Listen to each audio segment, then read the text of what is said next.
वस्सलातु वस्सलाम अला रसूलिल्लाह अम्मा बाद फ़ाऊज़ु बिल्लाहि मिनश शैतानिर रजीम बिस्मिल्लाहिर रहमानिर रहीम वमा उमिरु इल्ला लियअब्दुल्लाह मुख़लिसीना लहुद्दीन वक़ाल नबी सल्लल्लाहु अलैहि वसल्लम इन्नल्लाह ला यंज़ुरु इला सुवरिकुम व अमवालिकुम वलाकिन यंज़ुरु इला क़ुलूबिकुम व अमालिकुम। मेरी प्यारी बहनों, जिस मौजू के तहत गुफ्तगू करना चाहती हूँ वो है इखलास। इखलास का ताल्लुक़ दिल से होता है और दिल ही ईमान का अक़ीदा का मस्कन है और दिल आज़ाई इंसान का सरदार है। इसी तरह अमाल सालिहा में इखलास का एक बहुत बड़ा मकाम है। बग़ैर इखलास के कोई मामूली अमल भी अल्लाह के यहाँ काबिल कबूल नहीं होता, बल्कि वो अमल इंसान के लिए वबाल जान बन जाता है, जिससे उसकी दुनिया व आखिरत बर्बाद हो जाती है। लिहाजा हमें अपने सारे अमाल सालिहा में इखलास को मलहूज़ रखना चाहिए, क्योंकि इखलास की ज़िद रिया है और अगर इखलास नहीं तो अमल में रिया लामहल्ला दाखिल हो जाएगा और रियाकार का कोई अमल इंदल्लाह मकबूल नहीं होगा। इमाम मुस्लिम रहमतुल्लाह अलैह ने अपने सहीहैन में एक नसीहत हदीस नकल फरमाई है जो सारे मुसलमानों के लिए बाइस इबरत है।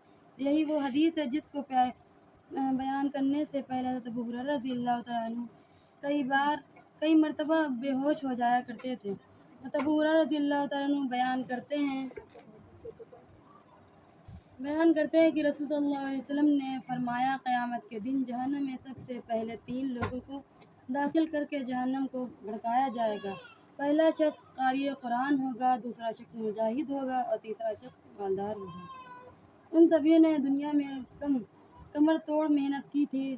किसी ने पूरी उम्र गंवा दी, किसी ने अपना पूरा सरमाया सर्फ कर दिया और किसी ने तो अपनी जान तक कुर्बान कर दी, मगर उसकी सारी कुर्बानियाँ इखलास की न होने की वजह से रायगा और बर्बाद हो गई। क्योंकि अल्लाह ताला सिर्फ़ इखलास को देखता है, दिल की कैफियत को देखता है कि बंदा ये अमल किस के लिए करता है, अल्लाह की खुशनुदी के लिए या दिखावे के लिए। जैसा कि नबी पाक सल्लल्लाहु अलैहि वसल्लम ने फरमाया, इन्नल्लाह ला यंज़ुरु इला सुवरिकुम व अमवालिकुम वलाकिन यंज़ुरु इला क़ुलूबिकुम व अमवालिकुम। बेशक अल्लाह ताला तुम्हारी शक्ल व सूरत को नहीं देखता और ना ही तुम्हारे माल व दौलत को देखता है, बल्कि अल्लाह ताला तुम्हारे दिलों और आमाल को देखता है। इसीलिए हमें हर अमल में इखलास का मुकल्लफ बनाया गया है। जैसे कि अल्लाह ताला कुरान करीम में इरशाद फरमाता है, वमा उमिरु इल्ला लिअब्दुल्लाह मुख़लिसीना लहुद्दीन, कि उन्हें सिर्फ रब की बंदगी का हुक्म दिया गया है, अपने दीन को खालिस करते हुए। यानी बंदों को अल्लाह की जानिब से ये हुक्म है कि वो दिल के इखलास के साथ अल्लाह की इबादत करे। इखलास ही वो कीमती जौहर है जो मोमिन और मुनाफिक के दरमियान तमीज़ करता है। और हमारे लिए ईमान उस वक्त तक कबूल नहीं हो सकता और हम जन्नत को उस वक्त तक नहीं हासिल कर सकते हैं जब तक कि हम इखलास को अपना सेवर न बना लें। नबी करीम सल्लल्लाहु अलैहि वसल्लम ने फरमाया, जिसने सच्चे दिल से इखलास के साथ कलमा तौहीद का इकरार किया तो वो जन्नत में दाखिल होगा। उसका मफ़हूम ये निकलता है कि जिसके ईमान में इखलास नहीं है उसका ईमान नहीं, और जिसका ईमान नहीं वो जन्नत में कैसे दाखिल हो सकता है। नबी करीम सल्लल्लाहु अलैहि वसल्लम ने इखलास को कबूल आमाल का ज़रिया बताया और यही वजह है कि बहुत सारे मुहद्दिसीन अपनी किताबों में सबसे पहले इखलास की हदीस इन्नमल अमालु बिन्नियात व इन्नमा लिकुल्लि इम्रिइन मा नवा को नकल किया है। यानी अगर नीयत दुरुस्त है और अमल में इखलास है तो अल्लाह ताला अमल को कबूल करता है, और अगर दिल में खुलूस नहीं तो इंसान की सारी इबादतें उसके मुंह पर मार दी जाती हैं। सच कहा है किसी शायर ने, दिल में खुलूस है तो सभी कुछ कबूल है, वरना हज़ारों सजदे करो सब फजूल है। मालूम हुआ कि जिसकी जैसी नीयत होगी वैसे ही उसको अज्र मिलेगा। लिहाजा ज़रूरत इस बात की कि हम अपने ईमान व इस्लाम में इबादत व इताअत में अखलाकियात व मामलात में इखलास को लाज़मी पकड़ें।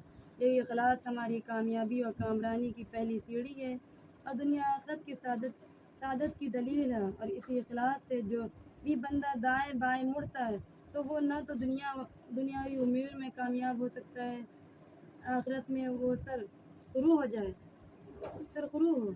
उसकी मिसाल आप यूँ समझे जैसे कि एक नौकर अपने मालिक की मौजूदगी में बहुत बड़ी मेहनत और जफाकशी का मुजाहरा करता है, मगर जैसे ही उसका मालिक उसकी निगाहों से ओझल होता है वो सुस्ती काहली इख्तियार करने लगता है। मालिक ना समझने और ना जानने की सूरत में ऐसे नौकर की से वक्ती तौर पर तो बहुत खुश होगा, मगर जैसे ही उसे किसी तरह ये इल्म हो जाए कि ये नौकर सिर्फ मेरे सामने इखलास का इजहार करता है और महज दिखाने के लिए सादा काम करता है और मेरी गैर हाजिरी का खूब फ़ायदा उठाता है, तो भला बताइए क्या मालिक जानने के बाद भी उसी ऐसे नौकर से खुश रह सकता है और अपने काम करके करा कर अब मुकम्मल उजरत दे सकता है? कभी नहीं।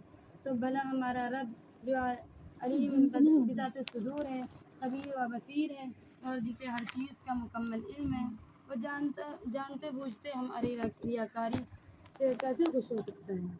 लिहाजा हम मुसलमानों के चाहिए कि हम अपने रब को राज़ी करने के लिए और उसकी जन्नत में दाखिल होने के लिए इखलास को मलहूज़ रखें और हमेशा अपने रब का मुखलिस बंदा बनकर ज़िंदगी बसर करें, जैसे कि नबी करीम सल्लल्लाहु अलैहि वसल्लम ने फरमाया है, अंत अब्दुल्लाह कअन्नका तराहु फ़इन लम तकुन तराहु फ़इन्नहु यराका। तुम अल्लाह की इबादत करो इस तरह करो गोया कि तुमको अल्लाह देख रहा है। अगर ये तसव्वुर ना हो तो समझो कि अल्लाह तुम्हें देख रहा है। मगर अफसोस आज हम मुसलमानों के अंदर इखलास नापैदा चीज़ है, खुलूस वल मफकूद है। समाज व माशरे में मुखलिस लोग नज़र ही नहीं आते। हर जानिब रियाकार, मक्कार, दगाबाज, शोहरत तलबी, चापलूस और मफाद परस्त जैसी मज़मूम खसलत का बोलबाला है। हर तबका ये सोचता है कि मेरा नाम हो, मुझे लोग याद करें और मेरी शोहरत हो।